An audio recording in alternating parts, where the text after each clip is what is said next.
लेकिन globally mood कैसा है? प्लीज क्विकली रख दीजिए। एसजीएक्स निफ्टी जो दिखा रहा है, हम फ्लैट ओपनिंग करते हुए नजर आएंगे और यूएस की तस्वीर स्क्रीन पर आ जाएगी, जिसमें डाउ 3/4% कल कमजोरी के साथ बंद हुआ है। ये चीज समझ लिया जाए, पहले ग्लोबल मूड, उसके बाद आज की स्ट्रैटेजी और हर्षदा से जानेंगे सारे इंपॉर्टेंट स्टॉक्स एंड न्यूज। कैसा मूड भाई साहब?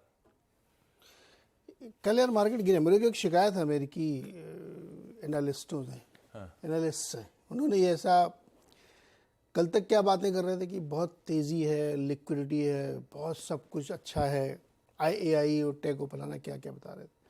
अब वो लोग फंडामेंटली बात करने लगे कि वैल्यूएशन मैच करना चाहिए, अर्निंग्स अच्छी आनी चाहिए, तब ये रैली जस्टिफाई होगी। ये सब क्या है, मतलब एकदम से यू टर्न क्यों ले लिया? कल सब लोग इस टाइप की बातें कर रहे थे।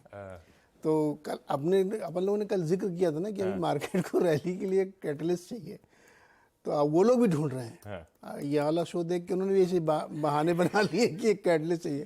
तो कल मार्केट इसीलिए चला ही नहीं, गिर गया। और बहाना क्या बना कि चाइना पैकेज नहीं दे रहा। अबे चाइना के पैकेज से यूएस को क्या लेना देना? स्टिमुलस नहीं मिल रहा है, देर हो रही, उसका बहाना लगा के यूएस मार्केट कल गिर पड़ा। चीनी शेयर तो गिर ही रहे हैं। खैर चीनी मतलब not sugar, Chinese listed dragon index वाले। से शुगर ही समझ रहा था। नहीं, वो ड्रैगन इंडेक्स वाले। तो कल यूएस मार्केट आप देखिए, तीनों इंडाइसेस गिरे हैं, और हालांकि बहुत नहीं, थोड़े थोड़े गिरे हुए। सो बेसिक चीज़ ये है कि अब वाकई एक तेज़ी और कंटिन्यू कराने के लिए एक माहौल चाहिए। अब वो माहौल मेरे हिसाब से अर्निंग सीजन होगा, अभी 10 दिन बाद से आना शुरू हो जाएंगे वहाँ पे भी। तो एक बड़ा फैक्टर वो होगा, इसीलिए कल मार्केट वहाँ का करेक्ट हुआ है।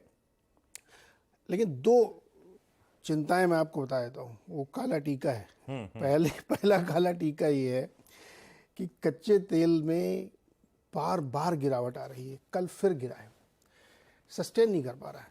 अब इसमें दो फैक्टर हो सकते हैं आशीष। मैंने एक दिन अपनी कमेंट्री में लिखा, तो कई लोगों ने उसको क्रिटिसाइज भी किया था। मेरा ये बहुत फर्म बिलीफ है कि इनविजिबल सप्लाई आ रही है।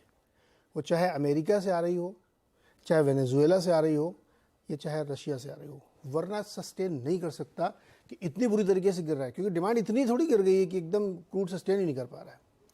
तो एक बड़ा रीज़न ये क्रूड की चिंता है। वो ओवर सप्लाई की वजह से गिर रहा है, या मंदी की आशंका है, या चाइना में डिमांड नहीं है। हालांकि इंडिया में भी डिमांड जून फर्स्ट फोर्टनाइट में गिरी है। तो एक बड़ा कंसर्न वो है। दूसरा, फेडेक्स ने फिर अपने अनुमान से कम अनुमान रखा है। फेडरल एक्सप्रेस जो बड़े बड़े कुरियर और बॉक्स इन सबको दुनिया पहुँचाता है, उसका मानना है कि बहुत वीक डिमांड है।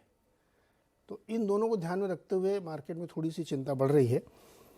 और मुझे लगता है कि अभी ऐसी कोई बहुत पैनिक की ज़रूरत नहीं, लेकिन कंसर्न तो खड़े हो गए। अब लोग फंडामेंटली बातें करने लगे, इसलिए मुझे चिंता ज़्यादा है कि देखते रिजल्ट कैसे आते हैं। तो भैया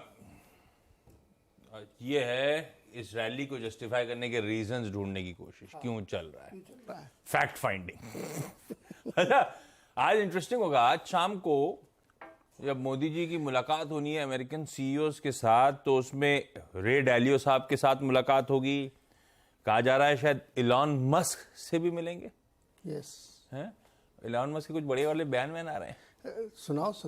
जरा पहले सुना दीजिए जरा। अब यूएस पहुंचेंगे तो एक बार वहां का एक बाइट सुनाइए इलॉन मस्क साहब की।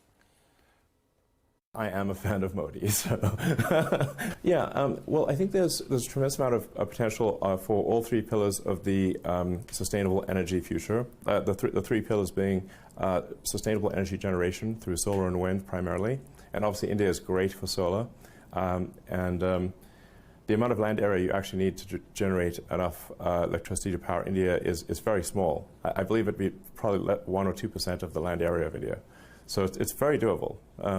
I'm tentatively planning to visit India again next year.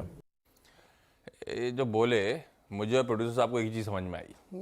I am a fan of Modi. Producer sahab ने वही लिखा हुआ है, पीएम मोदी का बड़ा फैन हूँ। उसके आगे कुछ लिखा ही नहीं उन्होंने भी।